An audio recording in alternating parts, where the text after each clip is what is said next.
Welcome to Comfort Havoc number 2, part 2 of the transgender person who committed suicide and left their note on Facebook. So, when I left off, I was talking about how this transgender person committed suicide, left a suicide note to their daughter, her daughter, and her sister. Left a pretty good eulogy about letting her fly with the rest of the angels, and that she will always be there, and she will help take care of her daughter and stuff like that. And the thing with that is, suicide does not just affect that one person. Suicide affects all the people in that person's life. It affects their friends, it affects their family, and more importantly, it affects what they could have been to the world. But we will never know because that person committed suicide. There is no true cure for depression. Let me put that out there. Alright? There's plans, there's treatments, and there's drugs. Alright? I have opted for a plan and treatment.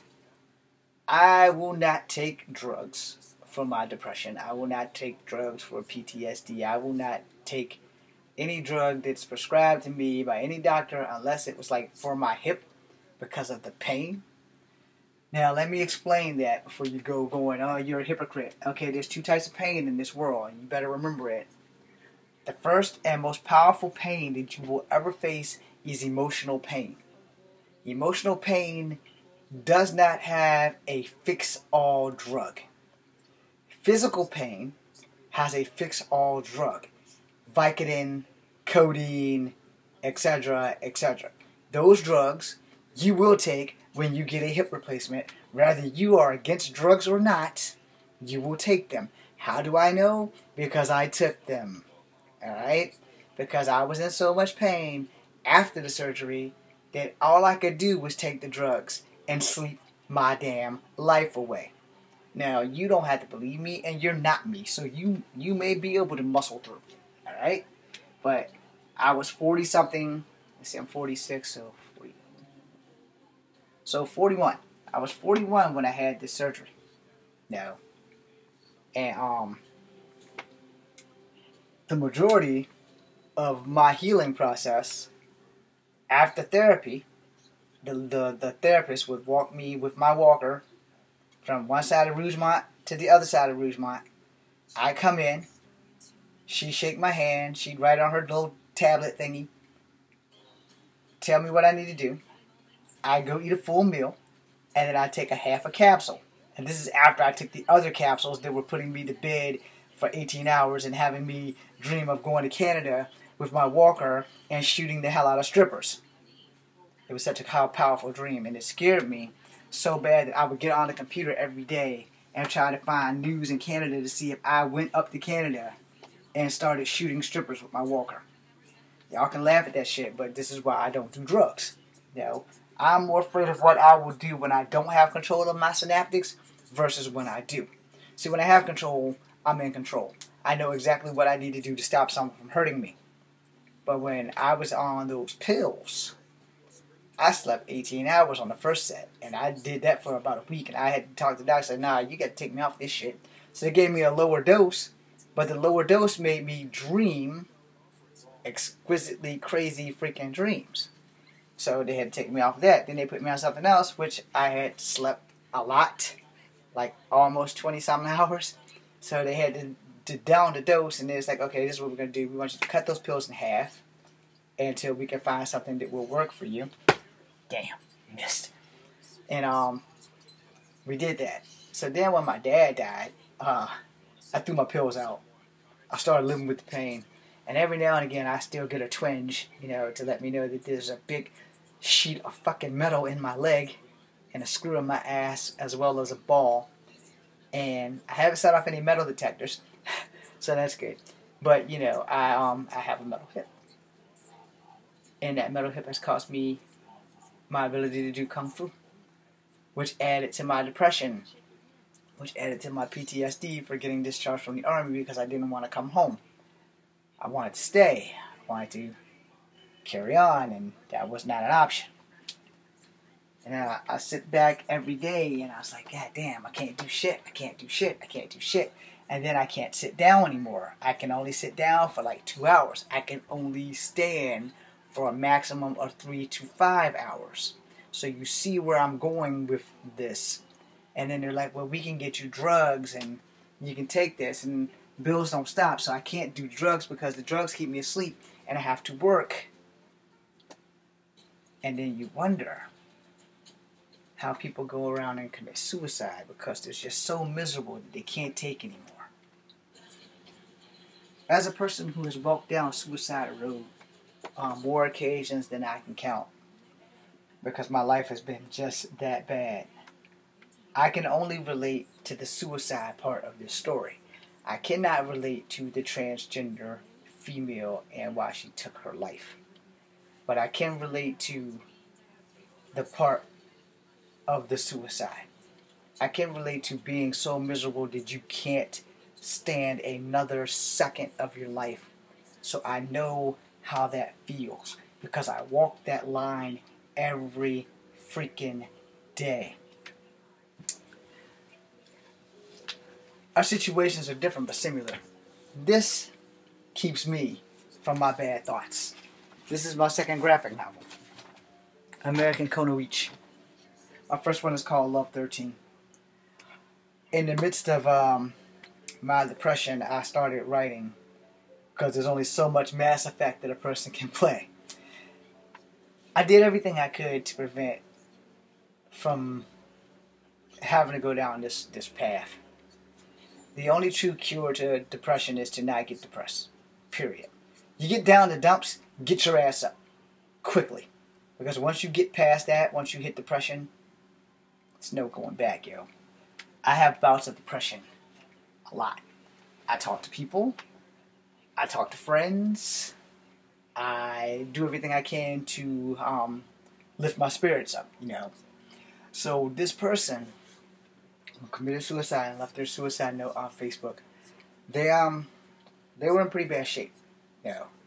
And the sister wrote she wished she could have helped her in the dark times. And I'm going to give you a piece of advice if you're listening, ma'am. You cannot look at somebody and look them in the face and know when they're having a moment. And most of the time, they have to be really close with somebody to actually tell them that they're having a moment. And as I go on, I want to thank a few people because I know that when I am in those moments that I can talk to them. So first, let me thank my boy, my cousin, Russ Dog. Then let me thank my boy, my family, not by blood, but my brother from another mother, A-Dog. And let me thank my other brother from another mother who teaches me how to roll a lightsaber, Mr. Courtney Monroe. Because I know I can pull up at Saber Night class and I can talk to him and he won't pass judgment and he'll encourage me to be strong and he will give me every positive that I need. And when you are in those darkest moments is when you really need to be able to talk to somebody. I also want to thank my psychiatrist from the military hospital, Dr. Bishop. Because of her plan, I played the hell out of Mass Effect. And I've done a lot of other things, you know, to keep me alive. Now, granted, I just recently started doing Kung Fu about 4 or 5 months ago. Even though I'm not supposed to, I'm only cleared to jog. But a person can only do so many different things jogging. And we do these things to keep ourselves happy. We do these things to keep us from sinking deeper into the dark depths of depression. Depression is like a black hole. I'm telling you. It's I'm trying not to cry. Depression is like a black hole because you can't really come out of a black hole like talking about it. Alright? It's not like a wormhole like you would see on Star Trek. Or it's not like hyper light speed that you would see in Star Wars or Power Rangers. It's a void that you can't really go all the way in. Because once you go that deep, you're pretty much done. I can't speak for everyone on that. I can speak for me. My graphic novel Love 13 pulled me back out of some really dark moments. And you know, while I was writing it, my dad was sitting beside me, and I could talk to him. You know, and I could tell him how I feel, and I could channel my anger into that pencil, and I could write it down. And I had all these creatures coming out of my head, just giving me strength to just write and turn this story into a saving grace moment. And that's basically, I wasn't writing it to make money, but if it makes me money, that would be great. But it was to keep me from sinking deeper into this fucking hole that if you've never been depressed and if you've never been lost, you have no fucking idea how hard it is to fight these impulses of bringing bodily harm to oneself. Alright? Now, I function. Now, I function very well. No, I'm slowly pulling myself back out, you know. But, as I said, there really is no true cure. There's treatment, and there's drugs, and there's a plan.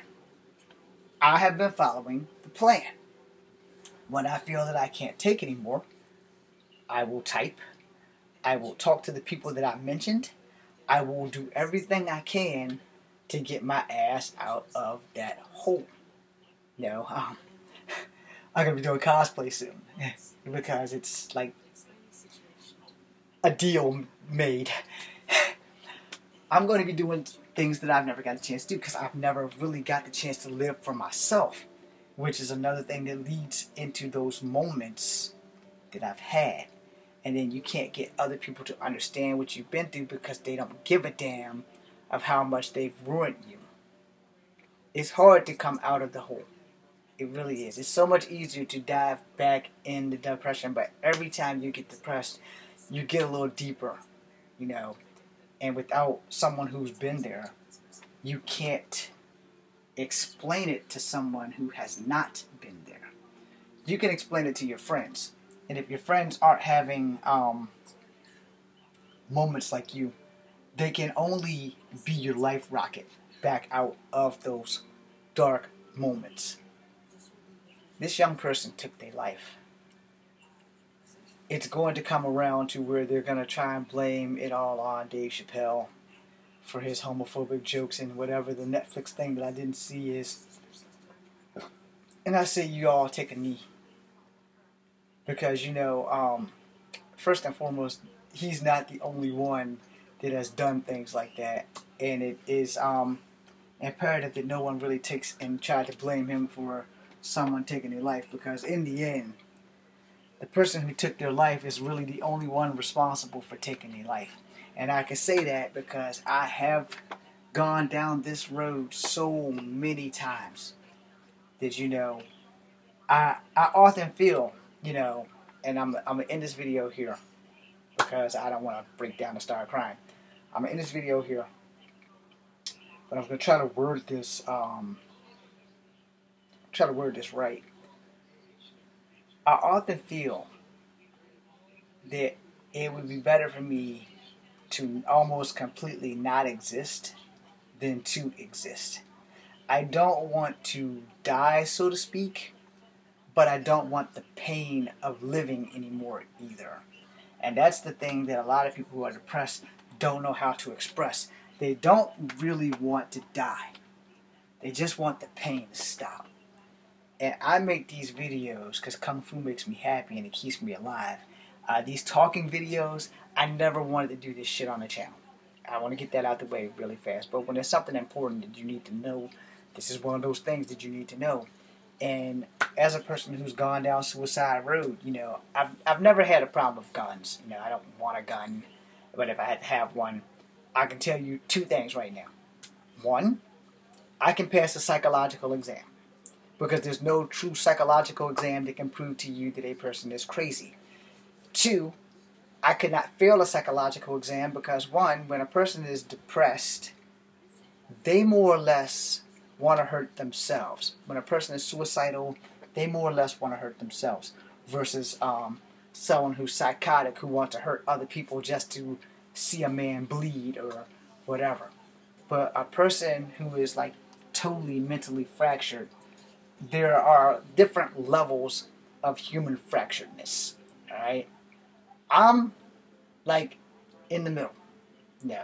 Because I'm on a surfboard. I'm on an endless surfboard. I have my days where I can be way up here, and I can be way down here, but I'm never letting myself go way back down here where I was when my dad died. When my dad died, I was done. Yeah, I was literally done. But I found a way to pull myself back up. I got a lot of help. I had a lot of grace. I had a lot of people pulling for me, and thank you to all those people. But, I'm also not alone. There are other celebrities, because I'm an undiscovered talent. There are other celebrities that have come out and saying they've been mentally cracked, mentally fractured. And I have been mentally fractured. But this isn't about me. So as I end this is about relating to the young person who committed suicide and left her daughter behind because she's transgender and she just went through a lot of stuff. We need to take a knee and we need to talk to each other.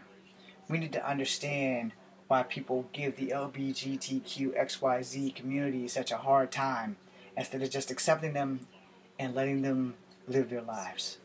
I'm James Williams Hughes, Comfort Number 2, BCNU.